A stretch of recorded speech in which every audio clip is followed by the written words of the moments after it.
Hey Jacob, how are you, mate? Yeah, goodly. Thank Okay. you. Hey, thanks for sharing your story and that. How did you hear about Jesus? How did I hear about Jesus? Yeah. Tell you what, I feel like I heard about God uh, when I was a child. We used to say grace and go to church, and it was all about God. But it wasn't consciously like knowing anything really about it. Knew some of the stories, Noah and Moses and stuff, but yeah. And then when I was 12, parents split up. Mum married an atheist, and Dad sort of walked away from the church in a big way. That was it for us. We didn't even say grace anymore. Like it was pretty. Yeah, it was just normal. Like this, we just walked away from the church, I suppose. And then when I was 20, left school, got some jobs, and then like saved up to go to Canada. And I took a book. I got given a book that said "Why God" by Charles Swindoll, and it was like a big question mark. Why God? And very small book, but I never opened it. I never read it. But I asked myself that question so many times. My best mate in high school, his dad was Muslim, and so he sort of followed Islam, and my dad was Christian, and so I followed Christianity. But my biggest question was why God? Like, why is my God or that God the one God? Like, Good question, yeah. they kind of both say, Great like, question. I'm the only one, follow me. And why did I get lucky enough to be born with a Christian dad, and he was born with a Muslim dad? So like, didn't quite make sense. And so I asked that question for years as I traveled. I traveled the world and did all sorts of stuff, and yeah, I really questioned God. I questioned creation, evolution. I threw out. Like that makes no sense. Yeah. It's a good theory, the theory of evolution, but creation, the world is too perfectly designed to not have a designer. It it needs a creator. It works too well. Then having a kid years down the track, I really saw the hand of God and how a human being is formed in a womb, and like that's too perfect to not have a designer. And so yeah, I threw that out and I went after sort of religion in a spiritual form. I wanted to know I wanted to know God. I wanted to know the creator in whatever or whoever the form was.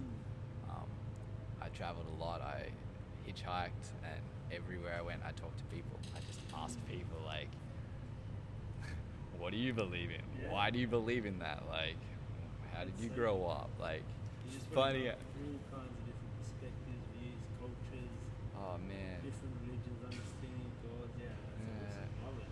The one I Seeking actual truth. That's it, yeah. I just so many different perspectives out there. Yeah. Which one's right? Which one's Perfect right? question. I kind of chuckled a little bit when I heard that we all came from stars, like we're a stardust. That was that made me chuckle. But hey, there's people out there that believe this, and so I wanted to find out. And anyway, on the side of that, I got into all sorts of drugs and partying and lived a pretty horrible life, really pagan life, really, very pagan life. Dabbled in witchcraft, universalism, agnostic, like Buddhism, Hinduism, just looking and searching and being totally open. I used to laugh because people would say like, "Oh, I'm open-minded, I'm a hippie," and I'm like, well, when I became a believer, I was like, come on, are you open-minded enough to look at Jesus? Like, but I was open-minded enough to look anywhere and everywhere. And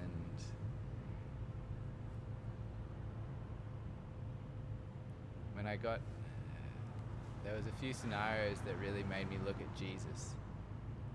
And suddenly I realized that it wasn't God. Like I was looking to Jesus. He was always inside. I knew that he was. I knew that there was this creator. I just had to identify him. And when I got to a real pressing point of like, all right, I need to go after this. I'd had a couple of experiences of close calls. Almost went to jail one time, and I knew something was protecting me. Because if I had the police looked at a jar of weed and just like didn't see what it was. And it's like, if he had found that, he would have found the rest of it.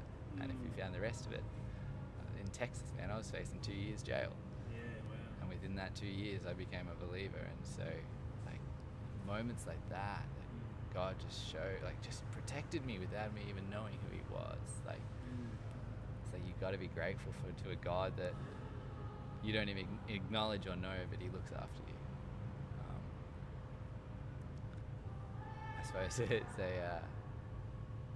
it's a testimony of gratitude for what God's done in my life without me giving him anything, with taking so much pride. Like, just, it was me, and God was there every time, and it was just That's awesome. Him, Yeah. It was a blessing to when I came to know him, that he revealed and showed me all these moments in my life that he'd actually protected me and looked after me, and I was like, it drives you to tears to know that he loves you that much. And anyway, I was at a festival one time, and I was having a wild time, not in a not in a party drug stage. Like, I was like in another world trying to figure my life out, like what is going on, what is reality here.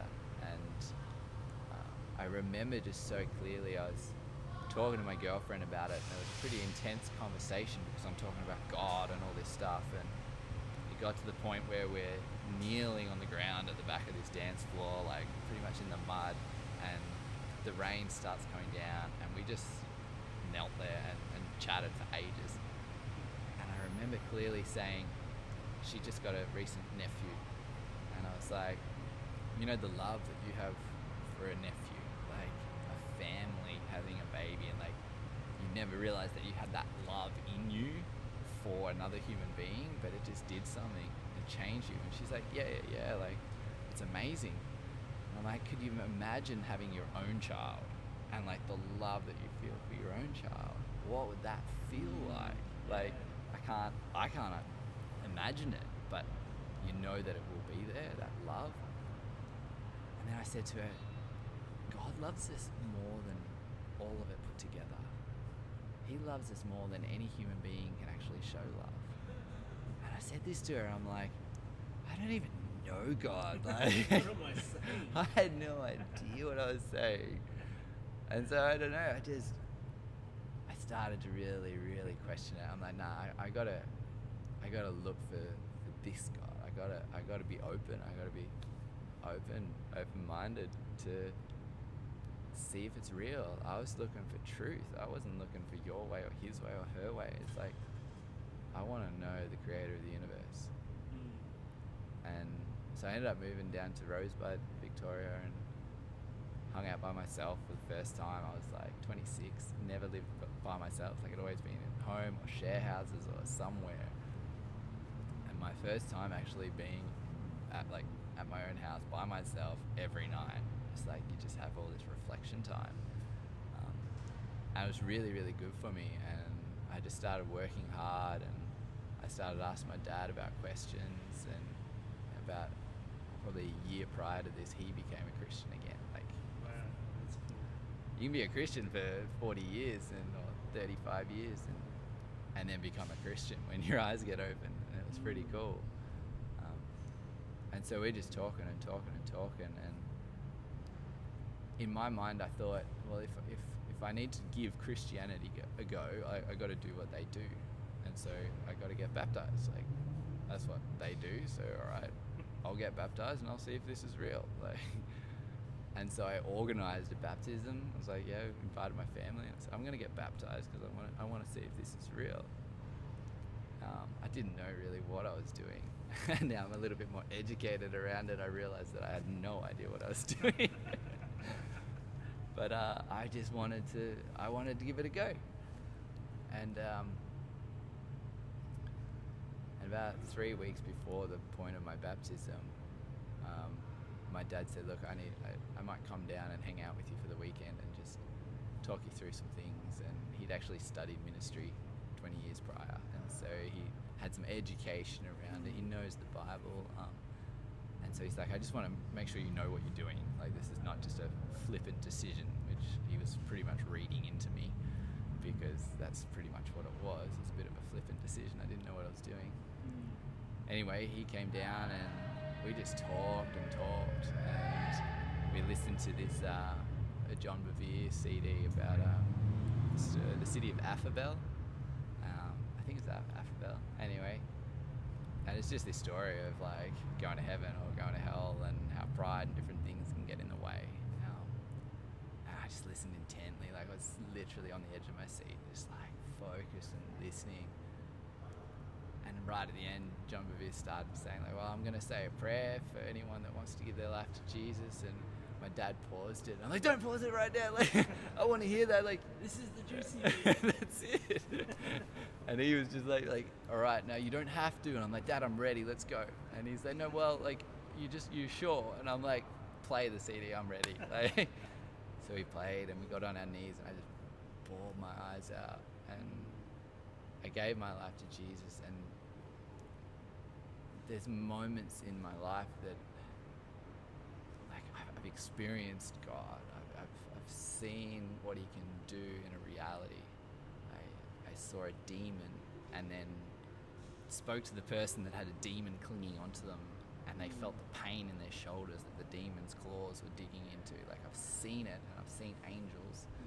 What do you mean? Explain a bit more. Like, what were you seeing? You could see it in, like, you're seeing me now? Or you're See it like I'm seeing you now. It was before I was a believer. I was still in that searching place, but I got kidnapped by a friend. I was living in Byron, and she said, we're going to Brisbane. I was like, no, like, I got work, I got to do stuff. And she's like, nah, I'm kidnapping you, we're going to Brisbane. And I'm like, no, I got to go to work and stuff. She's like, no, you're coming to Brisbane. I'm like, okay, I'll go to Brisbane. And I invited my girlfriend along, and anyway, we went into this house, and ended up being a Bible study.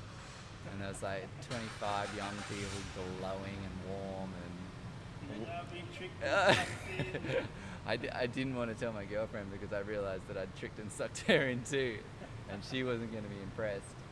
But anyway, they planted me right in the middle of all of them, and I was pretty uncomfortable. But again, I was just open. I love, like, I'm like you, like I want to experience things, and I want to experience reality. I want to experience the truth. And so I was ready to see what these guys had to offer. And anyway, we broke up into small groups and went up into one of the bedrooms, and 7 of us were sitting around in a circle. And at one moment, my girlfriend at the time, she was kneeling down, and she was like shaking, like shivering. And anyway, she at that moment, I said, like, why are you shaking? In my head, not out loud. And God showed me this demon, and it just had big claws just digging into her shoulders, and it was the demon that was shaking. And I was like, why is the demon shaking?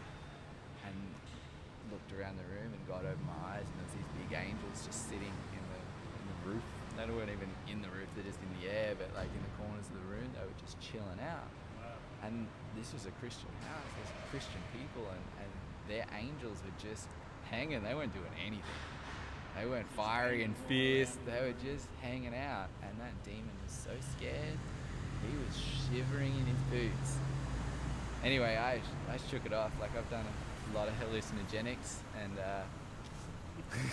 I questioned, like, am I hallucinating and stuff? But it was different to any hallucination. And I wasn't high. I hadn't been high for a little while, so I knew it wasn't.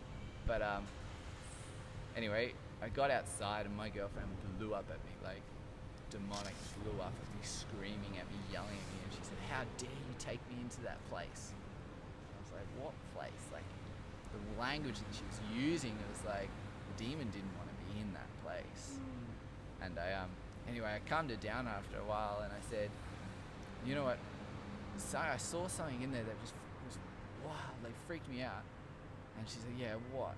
And I'm like, I saw this demon digging its claws into your shoulders. And she just went pale and took a step back, and she's like, the whole time I was in that room, I had this piercing pain in my shoulders. I've never felt it before. I didn't know what it was. And my stomach dropped because I realized that what I saw was real. Yeah, wow. And because it was the physical realm experiencing inner pain, the spiritual that I saw, I realized that it was not a hallucination. Like, I knew it wasn't. I realized it was real, and that was like, okay, there's something in this. Like, there's something more in the spiritual realm that I haven't experienced before. And so, yeah, that was just one moment that it really showed me, like, there is more to this world, there is more to this earth that meets the eye. And yeah, from a bit of witchcraft and stuff, I realized that there's a spiritual realm out there. And when I came to Jesus, my eyes got open to the truth. And when I started reading his word, my eyes got open to the truth, and it explains it in the word, what I'd experienced in witchcraft. And none of witchcraft explained to me the whole picture, but the word explains the whole picture. It explains everything. And so the more I read, the more I was hungry for it, because I was like, this is just, it explains everything. It explains. The word is in the Bible. Yeah. Absolutely. It gives us the perspective of the universe in the whole spiritual realm of it. And yeah, there's a verse that says, like, we don't walk by sight but by faith. And it's like, it's faith in the unseen. It's the faith in the spiritual. And some of us are blessed to be able to have seen elements of the spiritual that bring it to reality for us. And I got that blessing. I've had that blessing just once, but that just once was enough. Yeah. Opened your eyes literally, or That's understanding it. as well and everything. Yeah. So anyway, I got baptized 3 weeks after I gave my life on my knees to Jesus, and he just started progressively changing everything about me. As a symbol, I cut off my dreads. Not saying that you can't have dreads and be a Christian, but I didn't need dreads. I didn't like my music anymore. Someone prayed for me, and I stopped drugs overnight. Like 8 years of heavy drugs and drug dealing, and overnight it was gone. I never had withdrawals. I never touched it again. 5.5 years now, I haven't touched it again. And it's like, I got asked by a young kid the other day, like, oh, would you ever go back? Do you ever feel like you want to? Not at all. Like, once you experience the reality of Jesus and the peace that he offers, weed is just annoying because it just puts you out of your mind. Being in your mind in clarity and freedom is far better than being out of your mind in confusion. And so, yeah. And then, but it's a testimony for God, because so often testimonies can end there, but God hasn't stopped. God gives us a gift that God gives us a gift of himself, but what is encompassed in himself is more than we can understand, and it only comes through the experiences of life with him that we get to enjoy more and more of him. And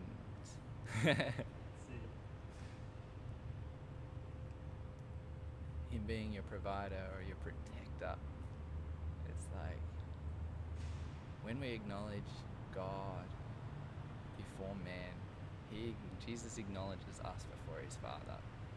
And what I've been thinking more and more lately is, like, the Bible says, be thankful in all things. But if you're thankful for something, then you've acknowledged the person that's done it for you, because you thanked them. And so the more I'm thankful for the protection, the provision, the love, the support, the strength, the courage, the boldness, the family, the more I'm thankful, the more I'm acknowledging him. And the more I acknowledge him, the more he just brings me into his presence. And so my life completely changed. Like, I lost every friend I had. Like, I don't have a single. I got one mate from high school, the Muslim. He's still a good mate, but we don't see each other very often. But all my friends, they're in a world, and I talked to a few about it, but they didn't really want to have anything to do with it. I wasn't giving them drugs anymore, so selling them drugs, so they didn't really hang out with me anymore. And yeah, I was still willing and open to see what Jesus has to offer. And the more and more I seek him, the more and more I'm open to whatever he's going to give me, the more he changes me, the more he forms me into his image. And I don't say that in pride, I don't say that like, that I'm anywhere close to it. But man, he's working on it. And he's working on me. And God has continually worked through my life from beginning to now.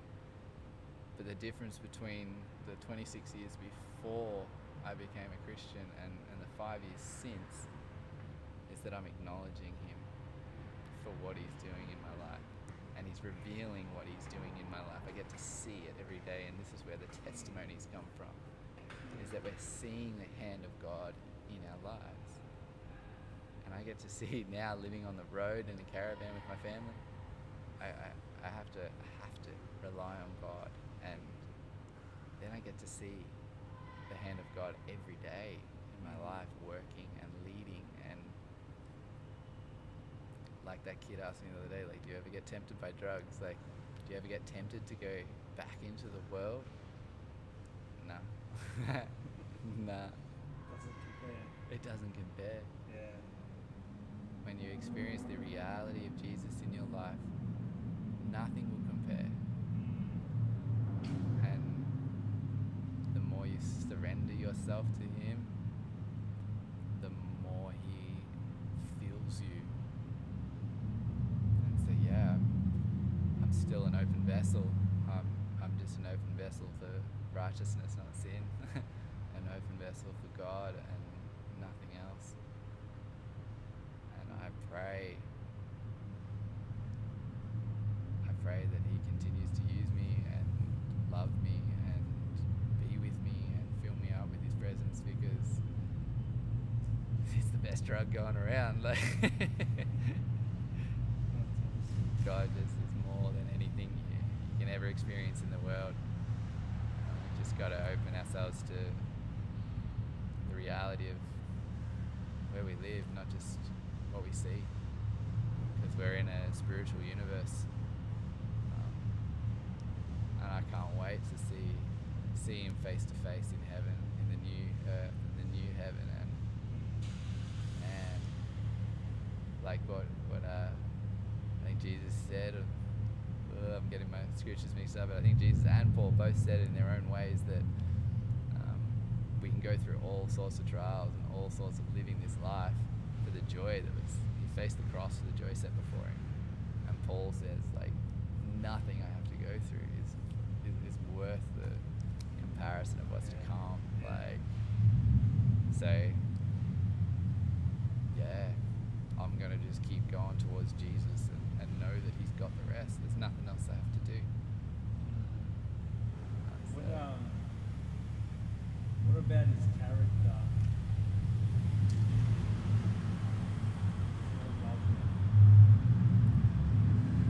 Well, Noisy cars. that's alright. Sitting in the car park, it's a good place to be. Gives me good time to think. I didn't always, I don't know the character of God fully. And I didn't know the character of God even when I was saved. I knew Jesus was the only way. He was the way, the truth, and the life. Like, I got that. But 5 and a bit years down the track, I'm totally still a babe in understanding the character of God. I love the Word, and John says, like, in the beginning was the Word, and the Word was with God, and the Word was God. Like, Jesus is the incarnate Word. Like, he lived it out and he's given it to us so that we can know him through the Word as well. And I've always said, like, the Old Testament gives you the picture of God, and the New Testament gives us the picture of us in Christ, like as a basic form. And so reading the Old Testament, it can be stifling to a lot of people because God can seem pretty full on. And so I have lived a lot of, like, understanding the fear of God. The fear of God is the beginning of knowledge, the beginning of wisdom. And I pray for wisdom, I pray for knowledge. I want to know him from that place as well, to renew my mind in him. And so to understand the fear of God is just to understand the enormity of God and who he is, and his endless power, that, like, we are so insignificant in this world. We are one blip on the timeline of this existence, and it's like sometimes we think we're the center of the universe. And I think that's it. The more I think about that perspective, the more I understand a bit more of God's character, of who he is in his, I don't even have the words, the vocabulary to explain it. But just lately, just even in this last year, this year, 2022, God is taking me into a place to understand his love, and how much he loves me, and how much he doesn't actually expect anything from me. And whether it's legalism or religion, it's like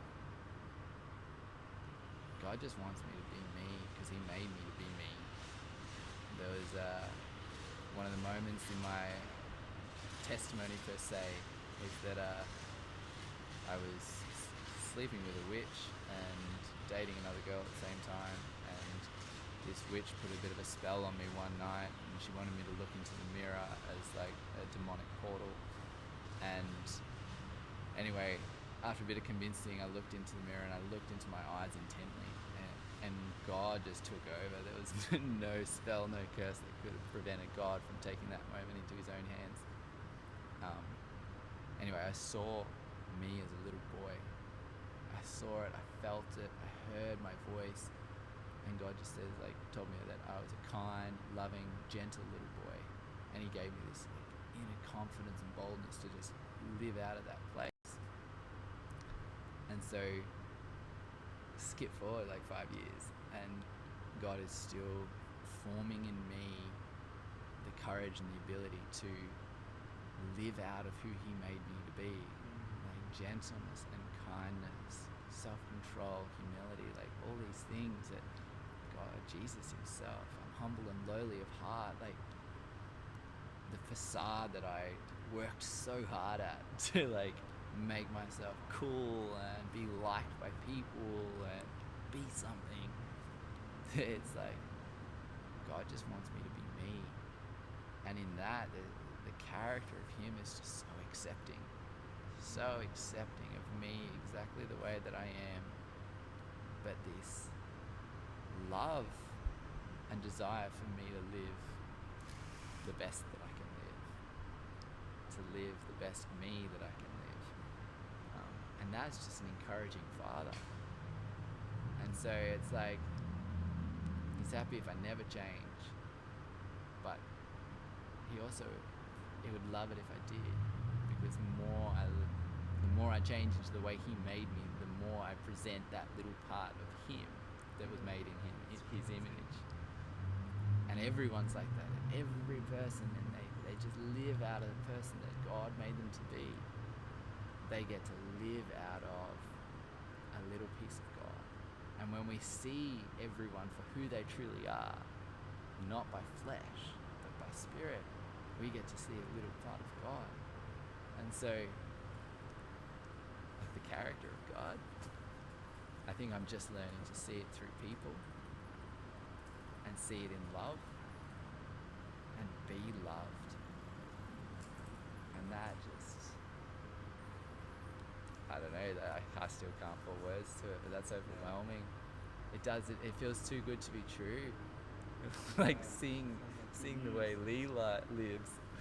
But if you don't know Lee and the way that he lives out of a place of freedom because he knows his father loves him and just wants to love him. And that's inspiring, that's encouraging, and yeah, even randomly rocking up rocking up into Rocky, meeting you in Rockhampton,